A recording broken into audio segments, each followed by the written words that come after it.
Hello आंनि नायगिरि नोंथांमोन गासैखौबो इउटुब चेनेलाव बरायबाय लोगोफोर दिनै नोंथां मोनसे गोदान भिडिअ लानानै फैबाय आरो बे भिडिअआनो जाहैबाय जोंनि गामियावहा थामजिथि बोसोरारि जुथुम्मा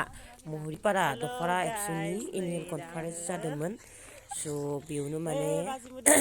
आं एसे लेटके मोनफैबाय थेवबो माने बाहागो लानो दा थांबाय दङ महरिपारा दुलाराय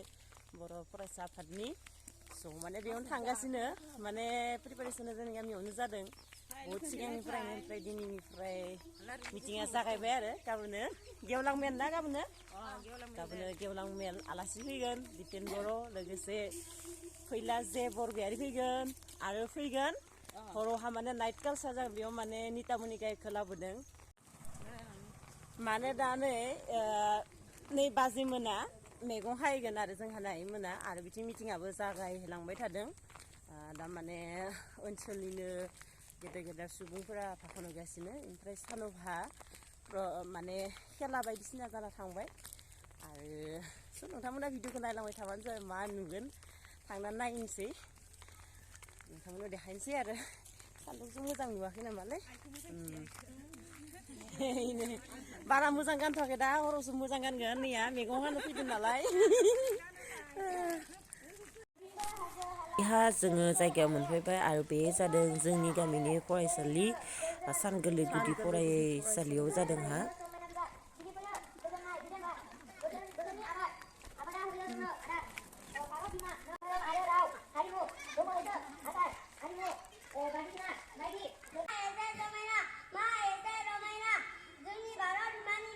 दायोहा उन्दैफोरनि गेजेर थाखोफोरनि आरो हायार सेकेन्डारि लेभेलफोरनि खन्थाइ आवरायनाया जागायबाय दङ माखासे मा होनो बेबायदि खामानिफोरा थांखांबाय दा माने खन्थाइ आवरायनाय बाहागो दङ आरो मोनायाव माने हारिमु कालचार जागोन कम्पिटिसन नाथाय जोङो थानो मोनासै लोगोफोर थान्दैमेलाव थांनांगौ जाबाय हायलाट हुइलाट फैलायगौ नाङा नांलायगोन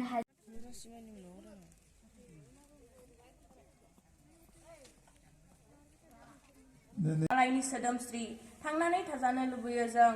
जोंनि बिमानि खुगा खाथेनाय महर मोखाङालाय नेवसिनाय अराय सहायनो हालिया जोंनि बिमानि रैसुमै गारां महर खोनाफा माखानि जौहाब बे फैलाव बुहुमनि बिखायाव गावनि बिमानि राव फाव सोदोमस्रि अराय थांनानै थाजानो लुबैयो जों गोजोन्थों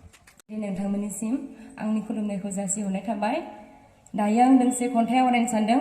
खन्थाइनि मुङानो जाहैबाय मिजिं आरो खन्थाइखौ सुजुदों बिथां खन्थाइगिरि बिनेश्वर ब्रह्म मिजिं बे फैलाव बुहुमनि बिखायाव गावनि बिमानि राव फाव सोदोमस्रि थांनानै थाजानो लुबैयो जों मुगैया मालायनि राव फाव मालायनि सोदोमस्रि थांनानै थाजानो लुबैयो जोंनि बिमानि खुगा खाथेनाय महर मोखां मालाय नेवसिनाय अराय सहायनो हालिया जोंनि बिमानि रैसुमै गारां जोंब्लावनाय हायना महर खोनाफा माफा मिलौहाब बे फैलाव बुहुमनि बिखायाव गावनि बिमानि राव फाव सोदोमस्रि अराय थांनानै थाजानो लुबैयो जों गोजोन्थों मोनाबिलि सम जाबाय ओंखायनो जोंबो थान्दै मेलाव बाहागो लाफैबाय ओमफ्राय दायोहा आलासिफोरखौ माने बरायबाय आरो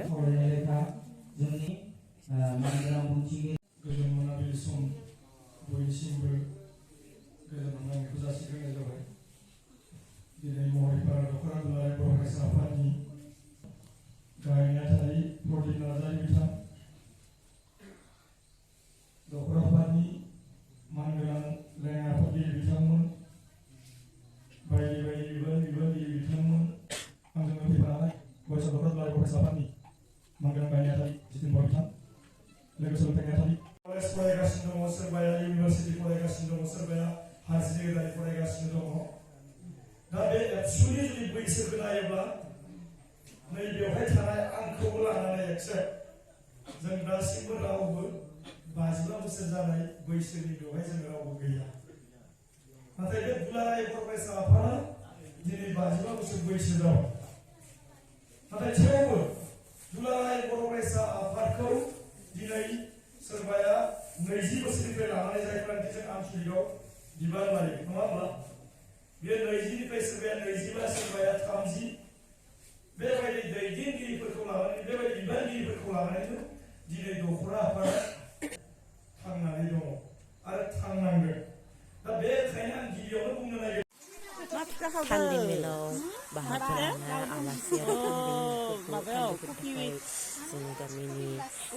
आफादनि आइजोफोरा माने बेबायदि फिथा खावदों आरो दा माने टाइम जाबाय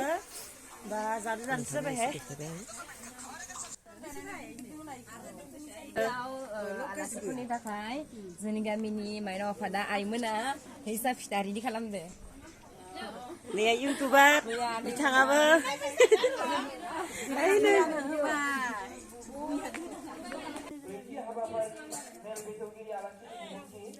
Dah sih kelang jadi.